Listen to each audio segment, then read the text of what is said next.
You're listening to The Lyndia Grant Show. Think on these things with Lyndia Grant. Radio 1 listeners, you're listening to The Lyndia Grant Show here on Spirit 1340 WYCB, a Radio 1 station in Washington, D.C. and vicinity. We're going to have on this week Attorney Dana STEBBINS as our second guest. She's going to be talking about the state of democracy, and she has read the entire Project 2025, or whatever the name of it is. Project 2025. She read the whole thing, and she's going to outline some things. But we're going to talk to Dr. Julianne Malvo first. And as you all know, the RNC convention is going on because we're recording on Tuesday. So, Dr. Julianne, I like to let folks know Dr. Julianne is a world traveler, speaker. I can't wait to have her do some things for my sorority. She is a speaker extraordinaire. I like to say it just like that. That's what Les Brown used to say, speaker extraordinaire. She can change your people's minds if you call her in. I'm going to tell you that right now. You just got to give her the right topic. Dr. Julianne is an educator, economist, has her PhD, and was the president of Bennett College. She's also been a dean out in California and many other things that she's done in her life. Dr. J, talk to us about what's going on. Ooh, girl, what's going on? What's going on?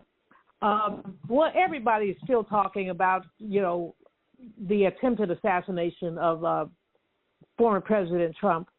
And it's very interesting. Of course, everybody's glad that he was not assassinated, that, we've had several attempted assassinations of presidents in our history.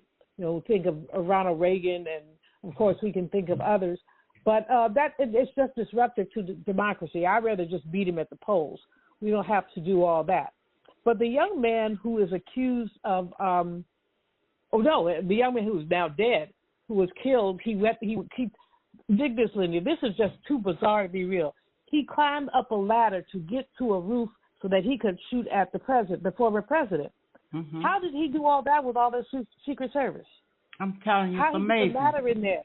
How you get the climb? And people were telling the police there's somebody climbing up the roof, and they ignored the people. Mm-hmm. And so I don't understand it. And part of me, I don't do conspiracy theories, but part of me kind of wonders, just wonders. But in any case, the young man was 20 years old, Thomas Matthew Crooks, registered Republican. So, the first thing out of some people's mind was Biden had something to do with it. But no, it's a registered Republican who did this. Again, only 20 years old, a dietitian at a senior living facility. So everybody's trying to figure what in the world is going on. But, I can't imagine, I don't think any of us can, having a bullet whiz by your ear, you can hear it, and then your ear is bleeding. Wow. And I have some people who say, seems a little weird. But he turned away. If you saw the thing, you saw he turned away. So anyway, we're happy that he's okay.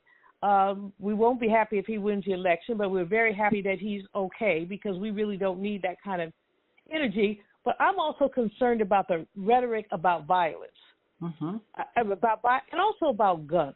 Now, the shooter had one of those rapid response, I forget what they call them, one of those rapid response guns where you can do multiple shots at one time. So those are the guns that they've used to shoot up our schools, to shoot up nightclubs because they didn't like the people who were in there.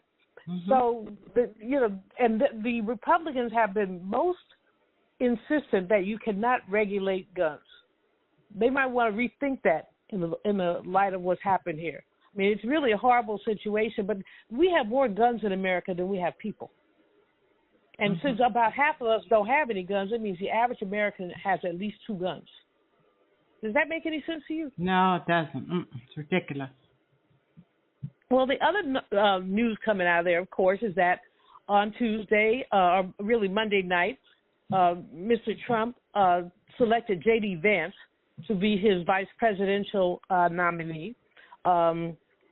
That is very, very interesting. He, of course, is a junior senator from the state of Ohio. In fact, he's only been a senator for 18 months. He has less experience than even Dan Quayle. He's had no experience, really. But he came to prominence, national prominence, because he wrote this book, Hillbilly Elegy, and it became a bestseller. And then he became a regular on the chat shows, CNN, et cetera. And then he ran for office. He considers himself a champion of the white working class. Now, the problem with that is that the working class is 45% black and brown. So these disaffected white people, they're black and brown people working right next to them, working just as hard and having the same tough conditions. But they've carved out this aggrievedness for the white working class. And Vance has been their spokesperson. When he first came on the scene, he hated Donald Trump. He told people so. He said he was unfit to be the president. He called him Hitler. Now people are saying that when Democrats use that language, we're being violent. But this guy, who's now the candidate for vice president, called him Hitler. Again, you just want to laugh, don't you? Yeah. But anyway, he's somebody we need to look out for. I think he's a younger version of Donald Trump, and he's more, if you can imagine that, more vitriolic and more extreme. He doesn't want any kind of abortion. I think it's 6 weeks abortion. He's introduced a piece of legislation in the Senate. It's called the College Admissions Accountability Act, that would create a special inspector special inspector general to investigate unlawful discrimination in higher education, anti-affirmative action, anti-black history, just basically anti. Anyway, this is what Trump brought to the table. Now, it's very interesting because one wonders, given the choices he had. I mean, I was actually thinking, I was with some sister friends who were saying, what if he picked Nikki Haley? Well, if he had picked Nikki Haley, guess what? We'd be in trouble because a lot of moderate women might have gone that way. But in picking J.D. Vance, I don't know if it's a blessing or a curse, but I know that a lot of people are going to be looking more closely at him. So now this convention is very fascinating. Monday, Lieutenant Governor Mark Robinson spoke. He is Lieutenant Governor of North Carolina. Now, if you want to talk about a hot monkey fool, there you have it. He actually said some people need to be killed in a church service. Yes. It's crazy. I can't believe I'm hearing that. No, yes, he did. I'll send you the link later. Then there's Tim Scott, who invoked the Lord. He said God was standing right next to Trump. But, Tim Scott is a minstrel. And then there's this young brother, John James, who seems very well-spoken, but he hugs the Republican line. He's a young congressman from Michigan.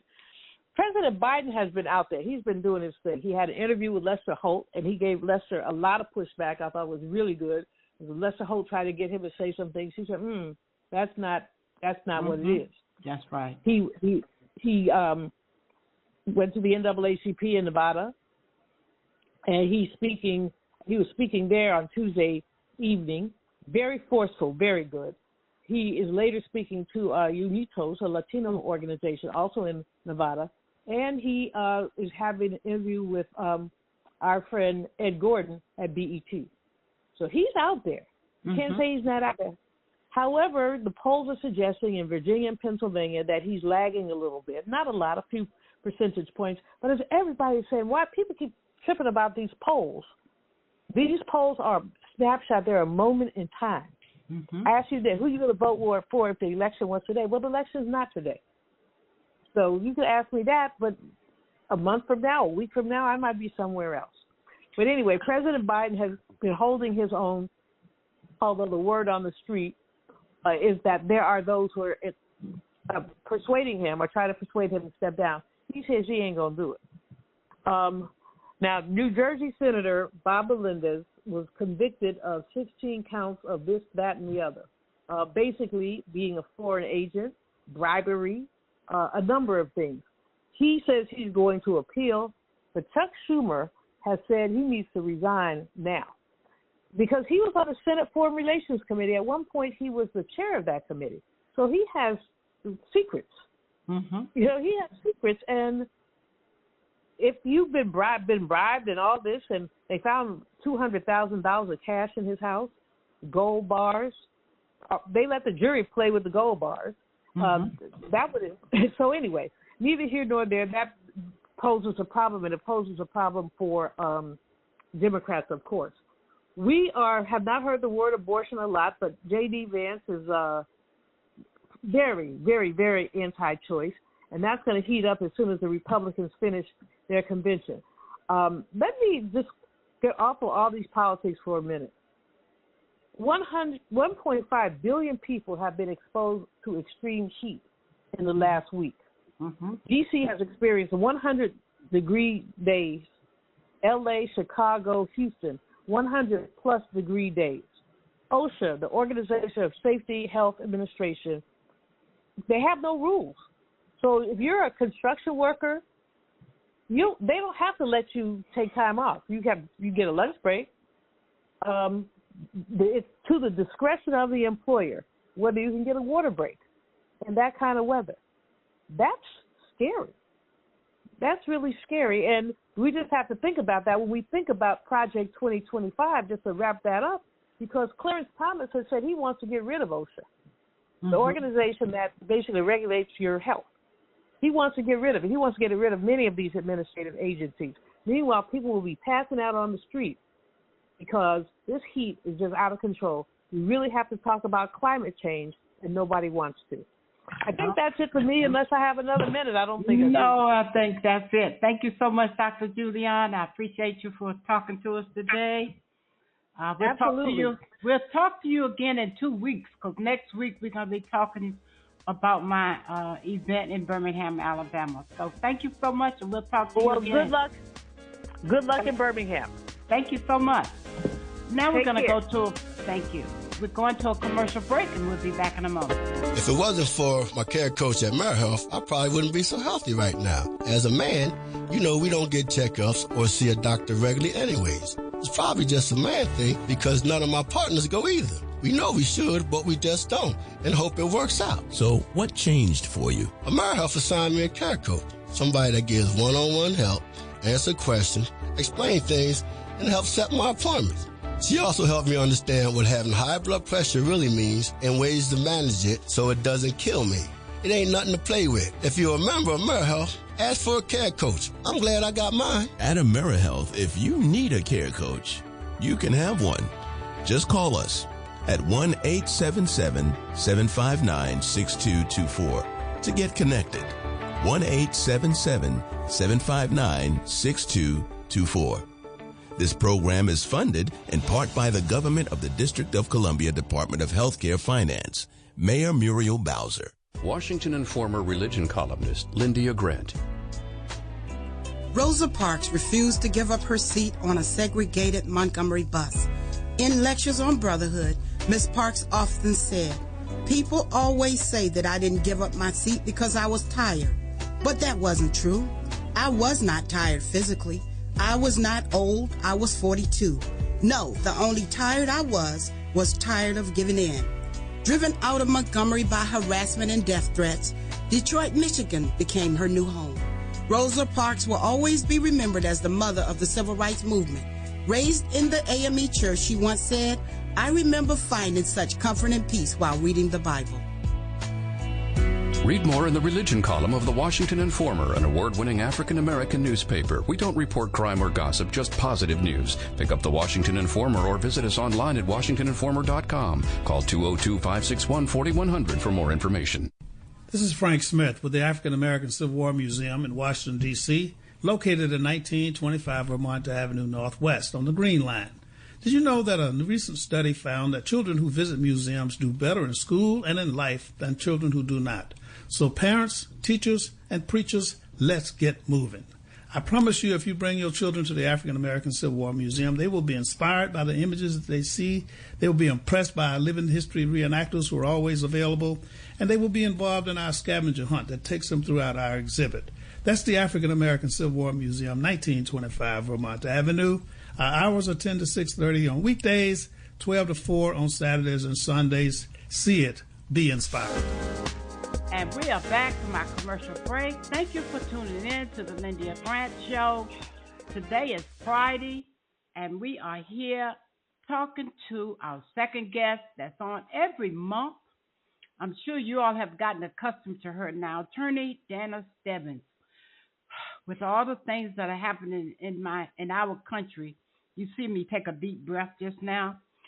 It's so mind-boggling. I am afraid and praying out loud, asking God to help our country. Dana, talk to us this week. How's things going this week? Well, you know what happened this week, and I'll get back to that later with the assassination attempt, put that in quotes, on the former president.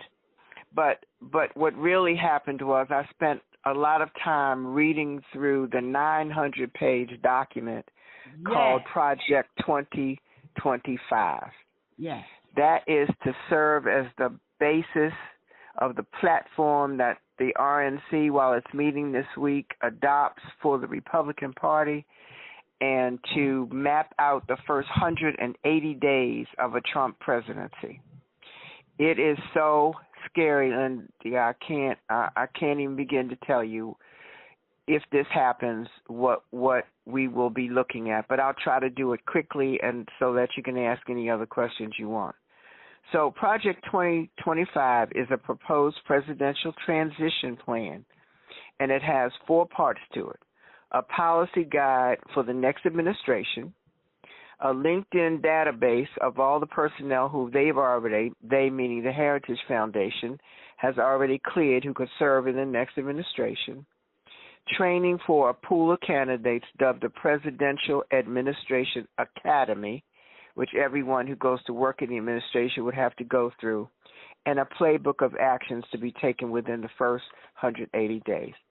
Now, the Trump campaign and Donald Trump himself have tried to distance themselves from Project 2025 since we have begun widely disseminating what's in it. So they now are going to look at what's called Agenda 47, but it has the same things. Agenda 47 is what the RNC will look at. The first part of it is government.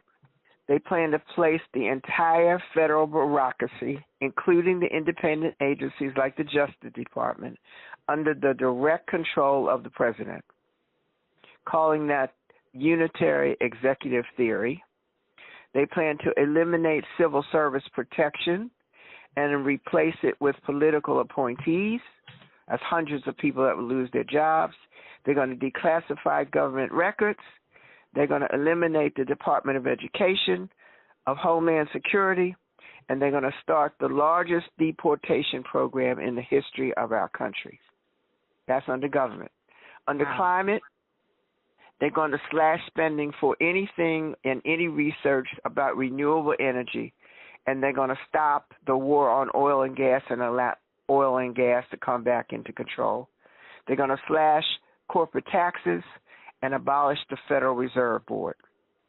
Under abortion and the family, they're going to withdraw abortion pills from the market and criminalize the sale via mail. They're going to prosecute any doctor or healthcare professional who provides abortion pills. The Department of Health and Human Services is going to enforce a biblical definition of marriage and family, which is a man and a woman and children, and if you don't fit that category, you don't qualify for federal funds. They're going to promote school choice, homeschooling, and parental control of public school curriculum. They're going to eliminate terms like gender equality, abortion, and reproductive rights, and they're going to end diversity, equity, inclusion in schools and in government. That's a mere start. That's for the first 180 days. Oh, my God. Dana, I was writing, but you were saying so much, I said, okay, I'm going to get a copy of this, but I'm going to have to listen to this over and over because it's so shocking what you just said. It's shocking. It's shocking. And I tried to summarize it. I want your listeners and I want you to go to Project 2025. You don't have to read all 900 pages like I did, because I was so depressed when I finished reading it. I almost couldn't recover. But there's a summary of everything I just told you and more that they plan to do. And then look up Agenda 47. And in Donald Trump's words, in each section, he describes what he's going to do and why he's going to do it. There will be no immigrants living in the United States by 2027.